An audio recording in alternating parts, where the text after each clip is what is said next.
Hello, this is Wmpyr.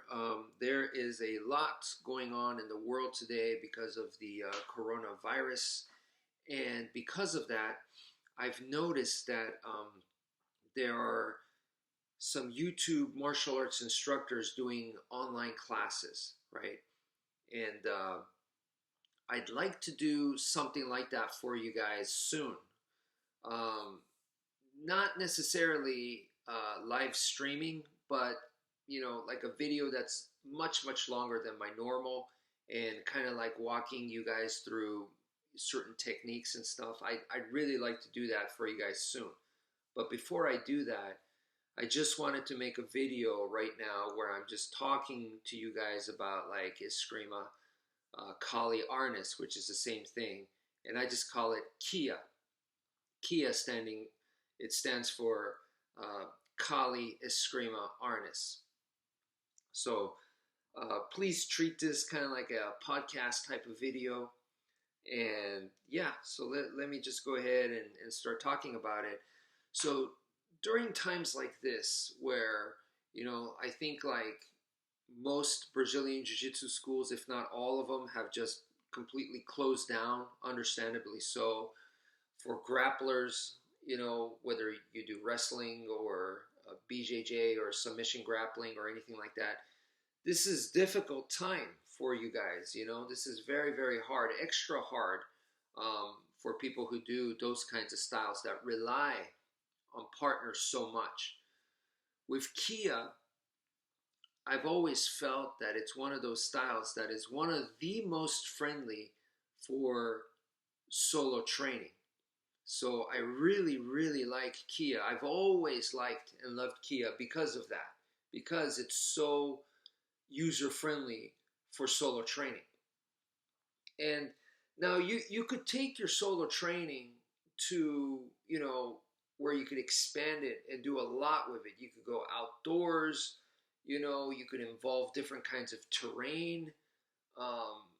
You could, like, I have a whole bunch of tires, uh, and you could have a bunch of cardboard boxes as well. And so you could do all of that, but you also don't need to. You don't have to go that far. I do, but you don't need to. Now, of course, if you only do solo air training, which is, it's like shadow boxing, you're just practicing the forms in the air, right? If you just do that, which is excellent, but if that's all you do, you can only go so far. That's the truth. So if you want to go further, you have to do partner training. You have to do target practice where you're actually hitting stuff. You want to go out and do it in the different environments and terrains. But once again, whether you do all of that or not, it doesn't change the fact that you need to put in a lot of time into solo air training.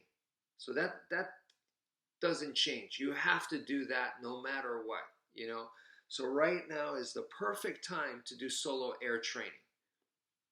And when I've taught classes in the past with a group of students, and I teach them the solo air training so that they could take it home, they can memorize it, take it home and practice at home, which probably most of them never did.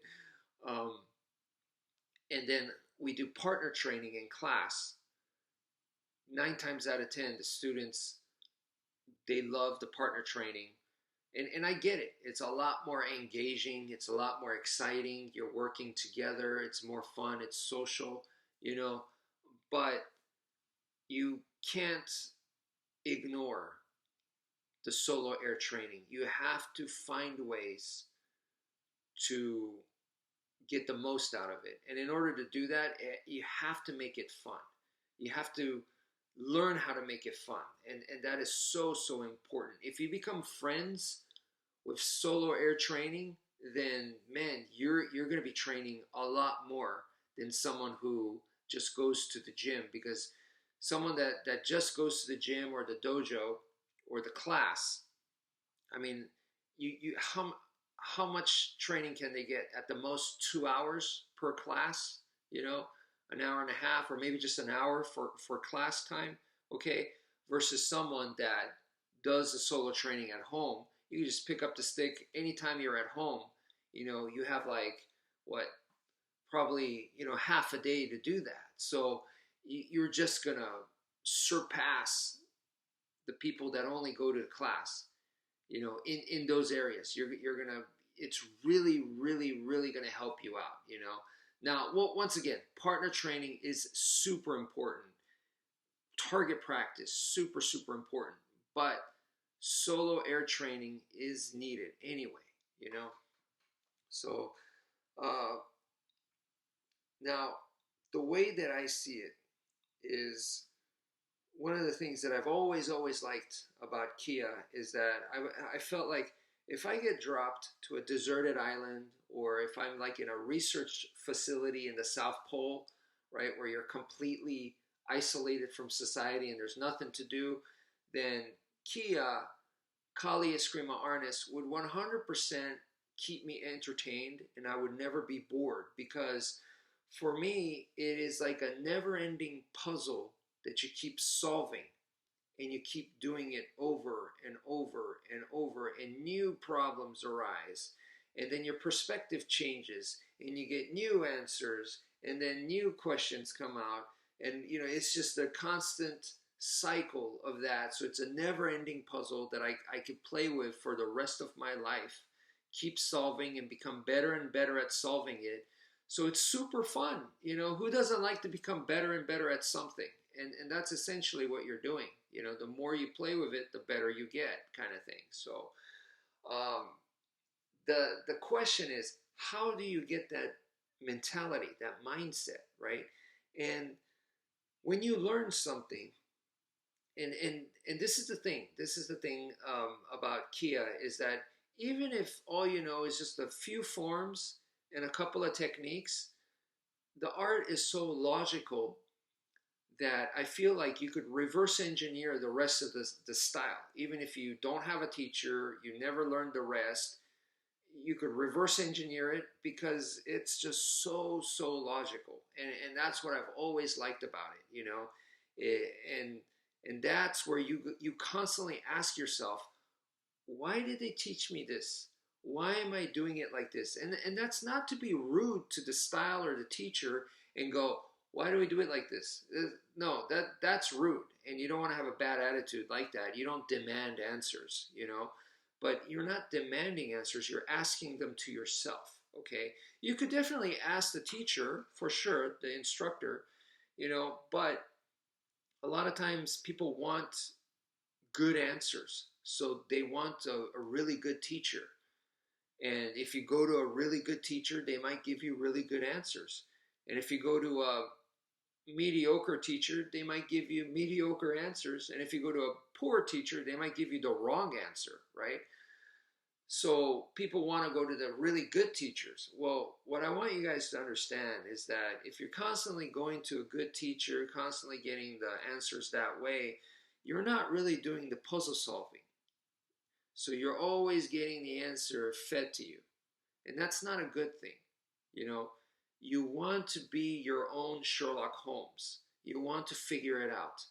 Because a person, I don't care if you've been to the best school in the world and you have the best teacher in the world and they give you all the answers, versus someone who's been to a so-so school, but they've had to do the figuring out.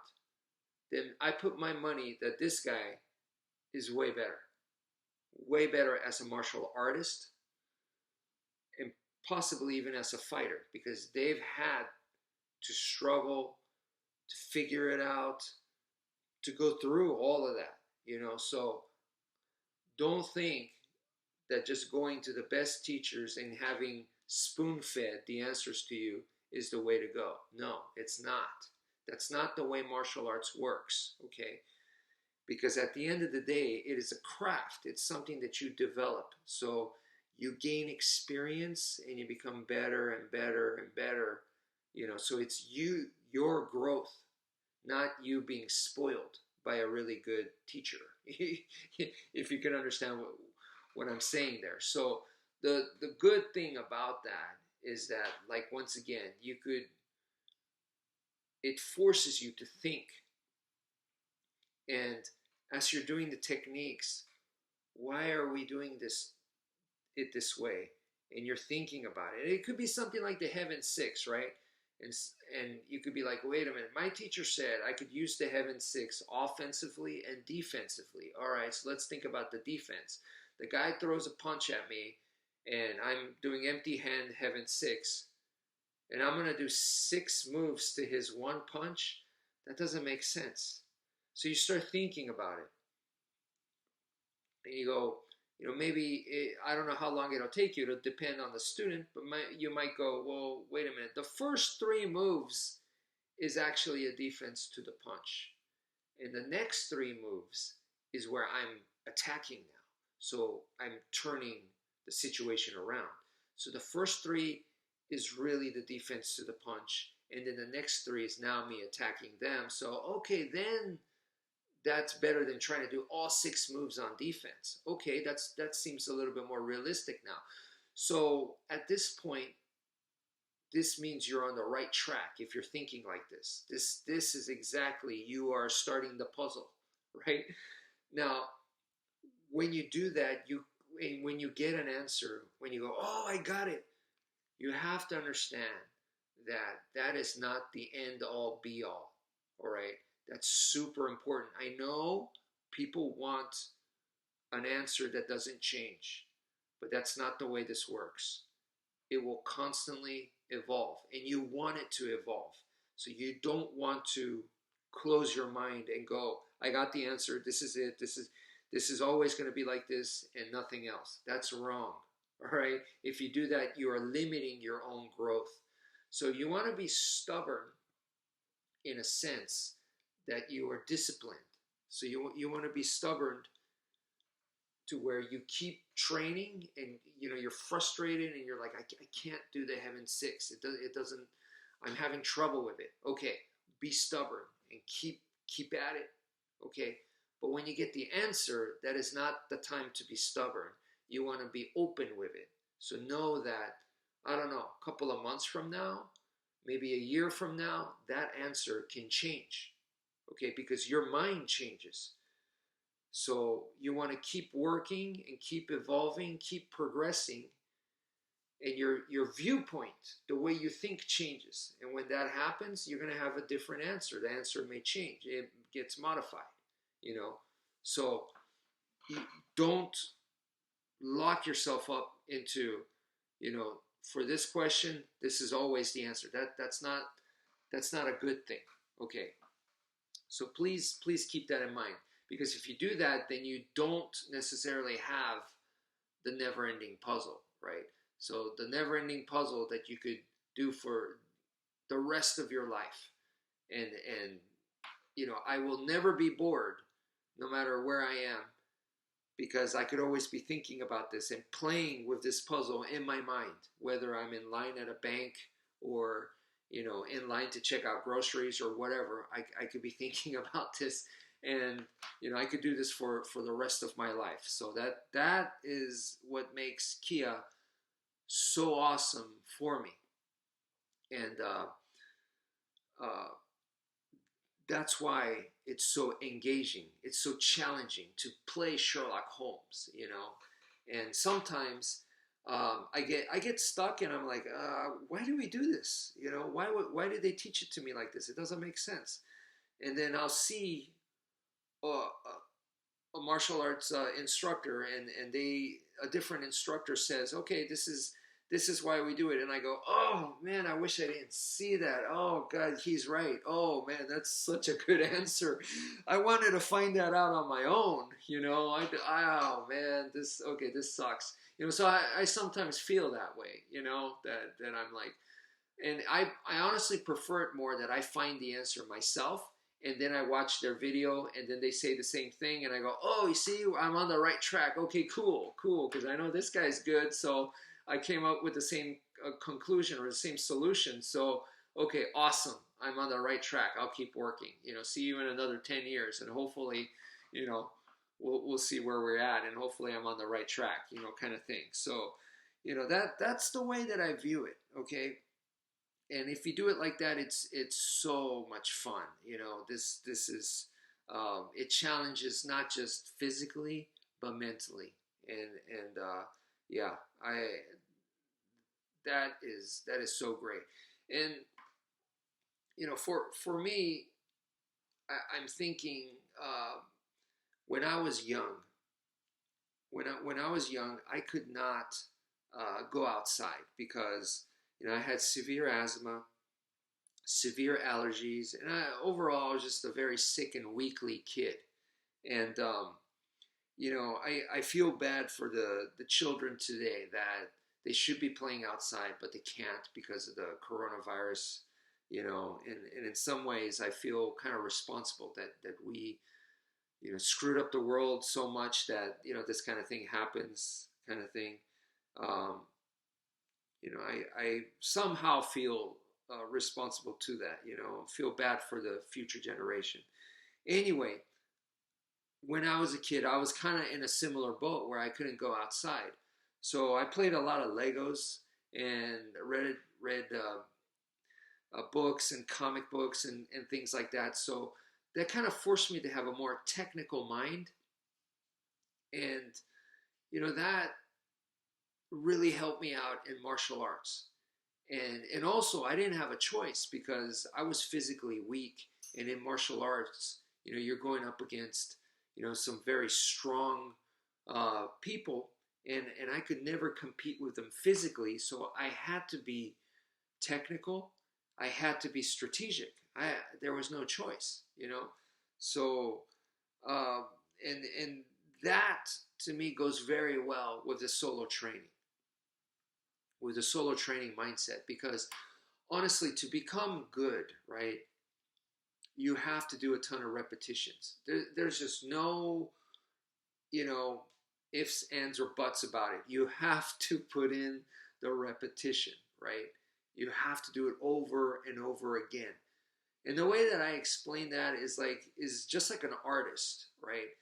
Um, and like when an artist, they basically working with straight line or circle line, and that's it.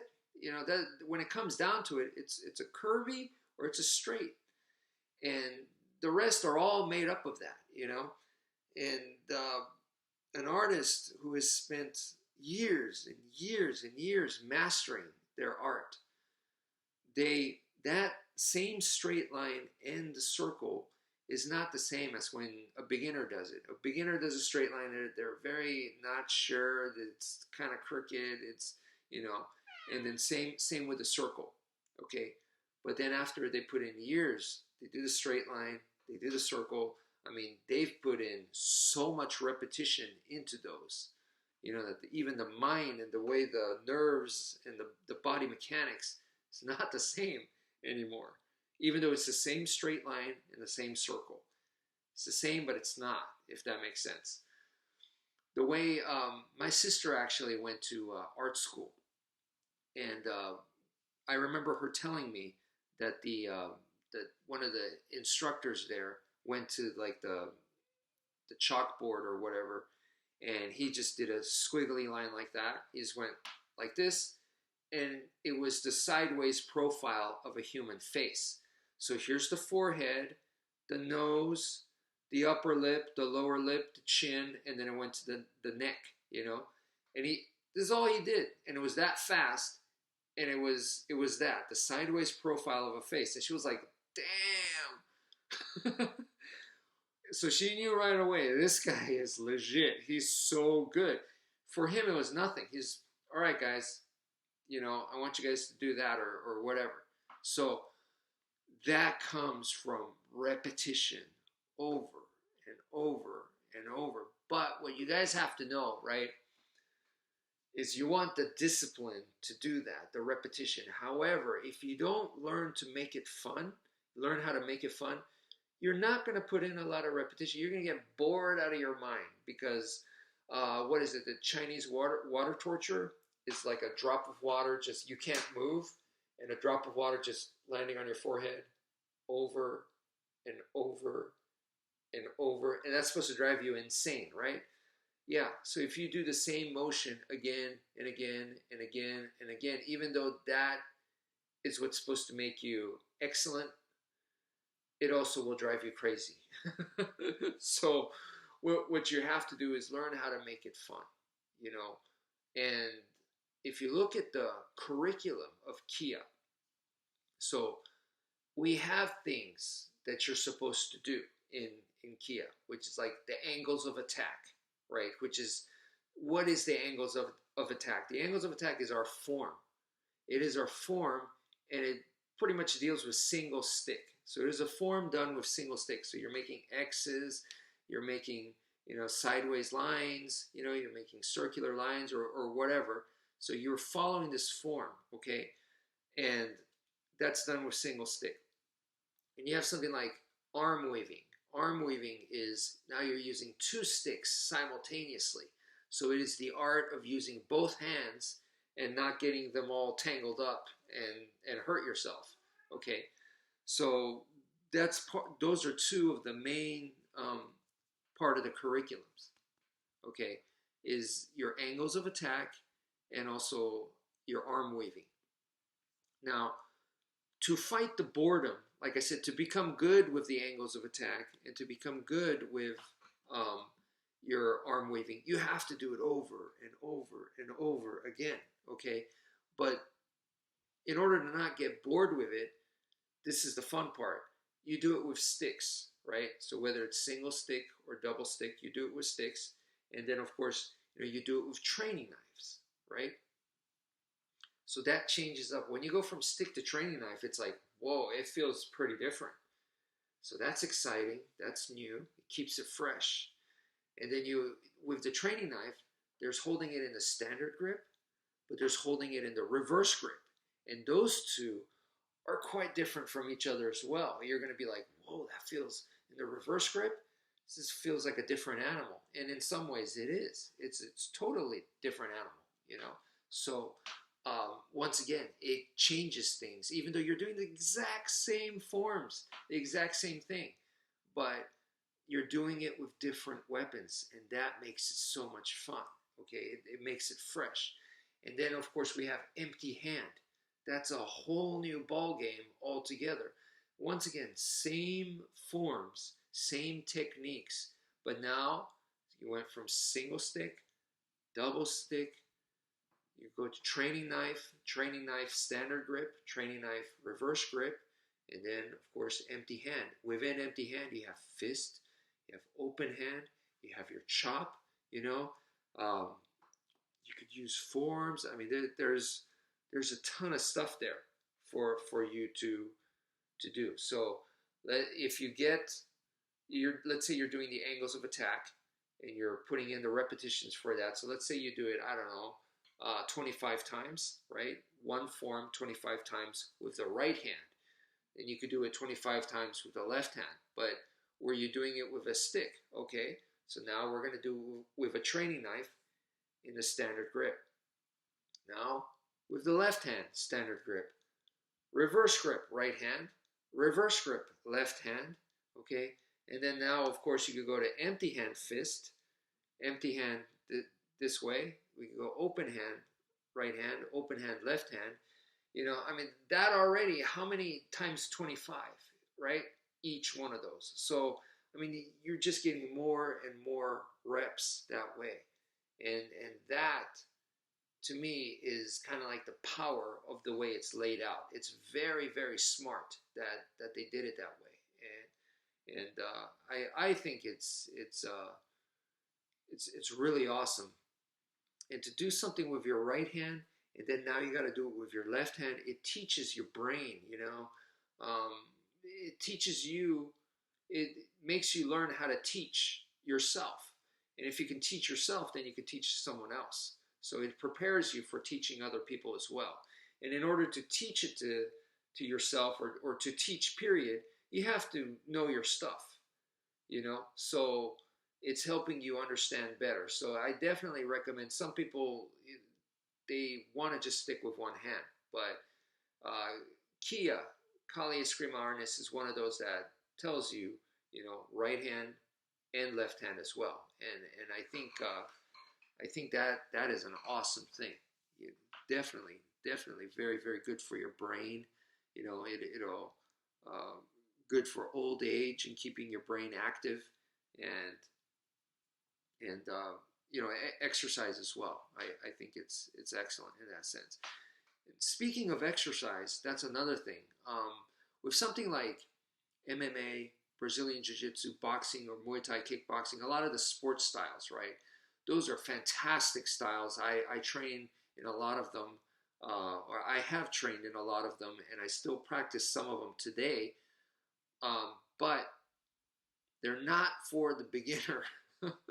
Okay, it could be hard if you've been a inactive, like all you've been doing was a couch potato, and then you go, you know what, I want to change my life, I want to become fit, I want to become more active, you know I don't want to be sitting around all day playing video games. So you think that if you start doing something more active, it'll make you happier, and it will because it changes your brain. Okay, so if you want to do that, good for you.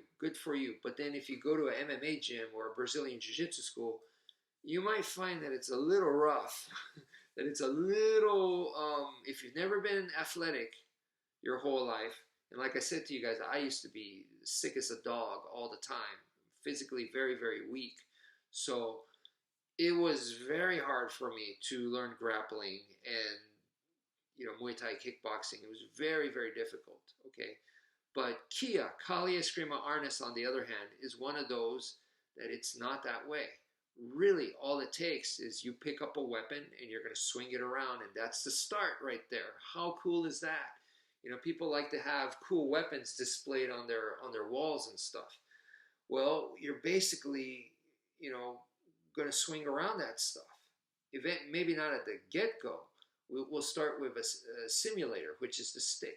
The most basic simulator that you can have is the stick, the simulation weapon. Safer for you, safer for everyone around you, and we're going to work with that. You start swinging that around, and you're learning. If you're into like long swords or whatever, maybe you'll get to that level. You start with something much, much simpler. Yeah, I know, certain weapons use two hands on one weapon, but this is a start. You start with something a lot lighter, because the stick originally was a symbol. It was a training tool for a one-handed sword, essentially. So, you could just work your way towards that, a one-handed sword, which is pretty awesome in itself, Um, so my point is that you don't have to be super fit to start Kia, and that's also something that I liked. That something on a good day, I like to do sprints. I like to go outside and just sprint and just really kick my own butt, and do these hard physical exercises on a good day. But guess what? Most of the time, most of the time, I don't want to do that, So in those other times, just I got sticks, I got knives laying around all over the place. Just pick one up, and I can just start practicing right there. It doesn't take much. That's awesome. It doesn't take much in terms of exercise equipment. You really don't need a whole lot. Stick, highly recommend. Single stick, double stick, highly recommend that. But that's not even needed. So, for the time you go, okay, I want to get there, but for the time being right now, let me just practice with, my kitchen knife. If you do, tape up the blade, please. Be careful. Um, but I remember times where I used coat hangers to practice Heaven 6 and stuff because I didn't have my sticks. So you could always do stuff like that, And of course, there's empty hand as well. But you could use a spoon, a freaking spoon, and practice, okay?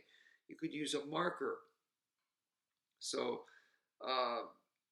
and all you need is just a little bit of space. You don't need a huge space. You don't need mats. You don't need a punching bag. You don't need any of that, to get started. So that's what I really, really like. Uh, is it's how easy it is to start. And once again, you don't have to be fit to start. And the other thing is, it's really one of those styles where you could do this till old age.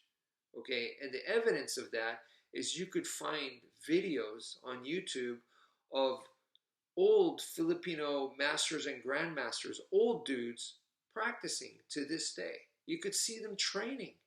You could see they're like, okay, this is my daily exercise, and the guy's like, over the age of 65, and he gets his stick or he gets his machete or whatever, and he's practicing outdoors.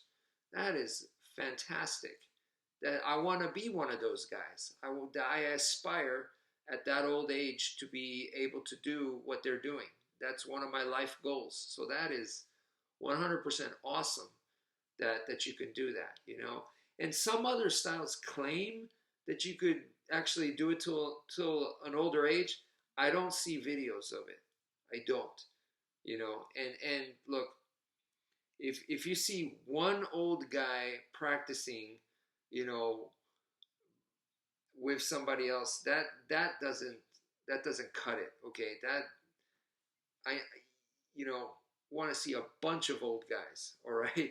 So with the Filipino martial arts, you can see, like Tai Chi, not as much as Tai Chi people, but I definitely see a ton of old guys practicing Filipino martial arts. In fact, next to Tai Chi, dare I say, it's the number two most, where I see the most number of old people doing Filipino martial arts, next to Tai Chi. I can't think of another style. Um, so that alone to me is I got something to look forward to, that I could do this for the rest of my life. So um, look, I want you guys to understand that I am not saying that Filipino martial arts is the best style.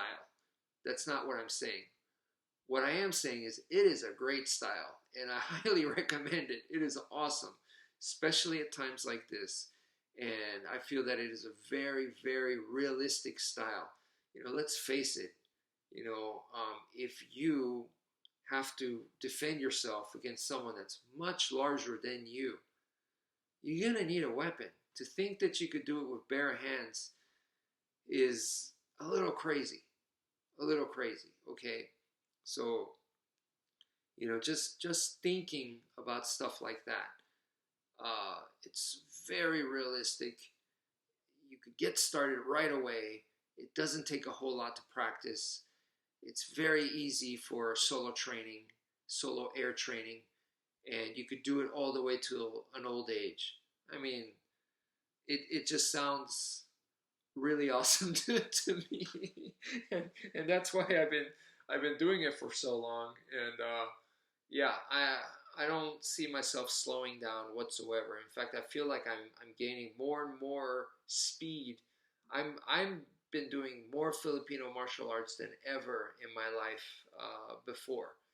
Before, um, I really, really, really loved the art, the style, but now I feel like even more so. Okay, but once again, please don't misunderstand that, and don't think that I'm saying it is the best style.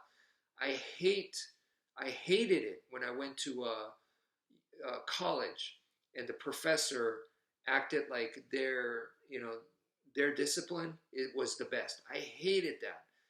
Like they're a biology professor, and they're like, biology is the best, and whatever it is that they did research on, or whatever they thought was the coolest and best thing in the world. I hated those professors. Okay, so I'm not going to act that way. All right. So I'm telling you that I really, really prefer it and I enjoy it, but I know it's not the best. Okay, there's no such thing as the best. And believe me, when I was training in something like Brazilian Jiu-Jitsu, in its own way, it was awesome. It's very, very engaging, because I mean, the sparring that you do. I mean, with Kia, the sparring is very difficult, because we're using weapons. I don't want to spar with weapons, even with protective gear. So I thought the sparring in Brazilian Jiu-Jitsu was rough. Imagine with sticks and knives and stuff. Oh man, you out of your mind. So in that sense, Brazilian Jiu-Jitsu has the advantage there. But you know, uh, it's just different. Okay, please understand that. So it's completely different from other styles, and other styles have their own charm. So please, that is super super important. Now, um, I recognize those charms in the other styles, and that's why I continue to practice and I continue to appreciate. And I still watch grappling matches. I still watch the UFC to this day, and I enjoy it. And I study it, and I take notes as well. I'm still learning from that stuff to this day, because I appreciate it.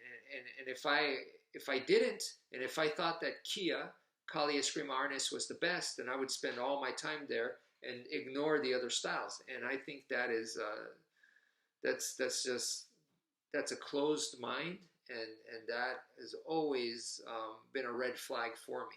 So I know that's not the way for me, and I don't think that's the way for anybody. You don't want to have a closed mind, no matter what style it is that you practice. You don't, and you want to have respect towards the other styles.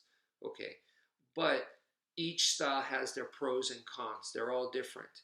So you want to know what the pros of your style is, and hopefully in this video I've kind of laid them out for you guys. What makes Eskrima, Kali, and Arnis so great? I hope I kind of put some of it out there in this video. So anyway, I think this video has gotten long enough. In the next one, once again, I hope to kind of do it more like in a class type format, where I'm going to walk you guys through actual moves and stuff, and kind of like imagine that I'm doing it real time with you guys. It's not going to be a live streaming, but I'm going to try to do it with that in mind. So please look forward to that. You guys stay strong. This is the time to be true strength is where you're going to be compassionate and tolerant and patient, and just try to help out as much people as possible. And there's plenty of people acting stupid, and there's plenty of people that doing stuff that don't make sense. But you know what? Be tolerant, be understanding, be compassionate. There's a lot of scared people out there, so don't be one of the scared ones, but instead give strength. And I'll see you guys soon. So thank you for listening, and take care, folks.